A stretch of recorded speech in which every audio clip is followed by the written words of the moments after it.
সীমান্ত পরিস্থিতির সবশেষ খবর জানতে আমরা আমাদের দুই সহকর্মী মেহেরপুর এবং পঞ্চগড় তাদের সঙ্গে যুক্ত হচ্ছি। প্রথমে যাচ্ছি রাশেদুজ্জামানের কাছে মেহেরপুর থেকে। রাশেদ, একটু আমাদেরকে জানাবেন, বৃষ্টি হচ্ছে, শূন্যরেখায় কি এখনও মানুষ আছে কিনা? যে 6 জনের কথা আমরা শুনছিলাম সকাল থেকে, তাদের বর্তমান পরিস্থিতি আসলে কি?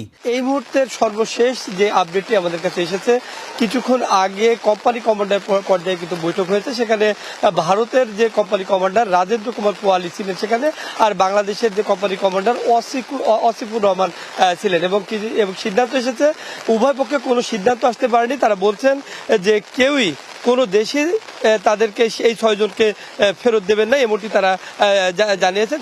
সেই কারণে যে 6 জনকে পুশিং করা হয়েছে, তারা সীমান্তের ঠিক 0 পয়েন্টের থেকে 40 মিটার ভারতীয় সীমান্তে তারা এখন অবস্থান করছেন। এখন এই মুহূর্তে কিন্তু বৃষ্টি হচ্ছে এবং সেখানে আশেপাশে 2 কিলোমিটারের মধ্যে কোনো স্থাপনা নেই যে সেখানে তারা গিয়ে আশ্রয় নেবেন, এমন কোনো জায়গাও সেখানে নেই।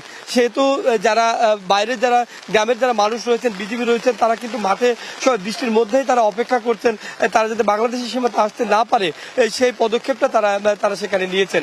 তো আমরা যতটুকু আর একটু জানতে পেরেছি যে কিছুক্ষণের মধ্যে, অর্থাৎ বিকেলের মধ্যেই সেক্টর পর্যায়ে যে সিইও যারা রয়েছেন তাদের একটি বৈঠকের চিঠি দেওয়া হয়েছে। যদি তারা সম্মতি দেয়, হয়তো বিকেলবেলা একটি বৈঠক হওয়ার সম্ভাবনা রয়েছে, এবং সেই বৈঠকের পরে হয়তো সিদ্ধান্ত হতে পারে তাদের ভাগ্যই কি লেখা আছে। তবে কিছুক্ষণ আগে যে এই তেঁতুলবাড়িয়া ক্যাম্প কমান্ডার যিনি রয়েছেন হাবিবুর রহমান, তার সাথে কথা হয়েছে, তিনি বলছিলেন যে এখন পর্যন্ত তারা কড়া বার্তা দিয়েছেন যে এই 6 জনকে কোনোভাবেই, যেহেতু অবৈধ অনুপ্রবেশের মাধ্যমে তাদেরকে পাঠানো হয়েছে, তারা তাদেরকে নেবেন না, এমনটি তারা বিএসএফকে জানিয়ে দিয়েছেন।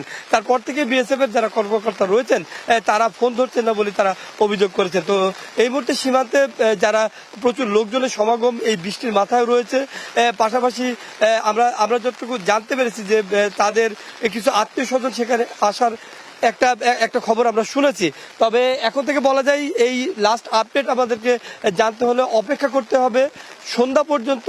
তারপরে হয়তো জানা যাবে এই 6 জনকে বাংলাদেশে ফেরত পাঠানো হবে না ভারতে ফেরত পাঠানো হবে, এই সিদ্ধান্ত তখনই আসবে। তো এই ছিল এখন পর্যন্ত সীমান্তের সর্বশেষ পরিস্থিতি। জ্যাভলিন।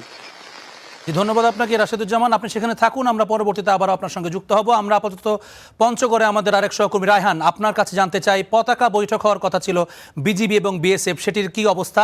সেখান থেকে কি সিদ্ধান্ত আপনারা জানতে পেরেছেন? কোনো সিদ্ধান্ত এসেছে কিনা? আমি এই মুহূর্তে দাঁড়িয়ে রয়েছি পঞ্চগড়ের বড়বাড়ি সীমান্ত এলাকায়। যে বড়বাড়ি সীমান্তে কিন্তু গত ভোর রাতে কিন্তু এখানকার 5 জন পুরুষ, 3 জন শিশু এবং 2 জন নারী সহ কিন্তু তাদেরকে সীমান্তে পুশ-ইন করা হয়েছে। এরপর থেকে কিন্তু তারা সীমান্তের যে ভারতের কাঁটাতারের বেড়ার 20 গজ অংশে কিন্তু তারা অবস্থান করছেন। এখনও কিন্তু পর্যন্ত প্রায় 32 ঘন্টা পেরিয়ে গেছে, এখনও কিন্তু সেখানেই তারা অবস্থান করছেন। এবং এখন কিছুক্ষণ আগে কিন্তু 12:20 থেকে 12:50 মধ্যে আধা ঘন্টার জন্য ব্যাটালিয়ন কমান্ডার পর্যায়ে পতাকা বৈঠক অনুষ্ঠিত হয়েছে। সেখানে 2 দেশে আসলে সীমান্তরক্ষী বাহিনী কিন্তু আসলে কোনো সিদ্ধান্তে পৌঁছাতে পারেনি। তারা এই মানুষজন 10 জনের আসলে কি সিদ্ধান্ত বা তারা কোথায় যাবেন এই নিয়ে কিন্তু এখন পর্যন্ত কোনো সিদ্ধান্ত হয়নি।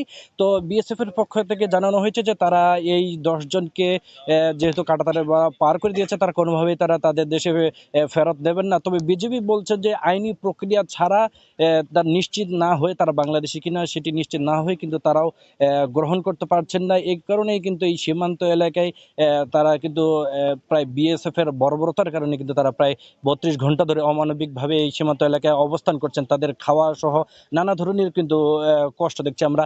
গত রাতে কিন্তু ভারী বৃষ্টি হয়েছে, সেই ভারী বৃষ্টিতেও কিন্তু তাদেরকে এখানে ভিজতে হয়েছে। এখানে তাদের সারা রাত কেটেছে বিএসএফ এর কারণে। তো সকাল থেকে আজকেও কিন্তু একই অবস্থায় রয়েছে, এবং এখানে কিন্তু স্থানীয় মানুষজন কিন্তু এখন পর্যন্ত অনেক মানুষজন এখানে ভিড় করছেন, মানুষজন আসে দেখছেন। তো অনেক সকাল থেকে তাদেরকে বিজিবির মাধ্যমে কিন্তু আসলে নাস্তা আপ্যায়নের ব্যবস্থা করা হয়েছিল। তো তবে এই বিষয়ে এখনো যেহেতু সিদ্ধান্ত কোনো ধরনের হয়নি, সেই কারণে কিন্তু তারা এখনো সীমান্ত রয়েছেন। তো যারা এই বর্ডার এলাকা দিয়ে ভারত থেকে বাংলাদেশের যাদেরকে পাঠানো হয়েছে, বিএসএফ যাদেরকে পাঠিয়েছে, তারা সীমান্ত এলাকায় রয়েছেন, এবং কিন্তু তারা কিন্তু বলছেন যে তারা শূন্য রেখা থাকতে চান না, তা অমানবিক ঘটনার অবসান চান। তো এর পরবর্তীতে আসলে আমরা জানতে পারবো যে এই বিএসএফ বা বিজিবির মধ্যে পরবর্তীতে কি হয়, সে বিষয়ে আমাদের পরবর্তীতে আমরা বিস্তারিত জানাতে পারবো।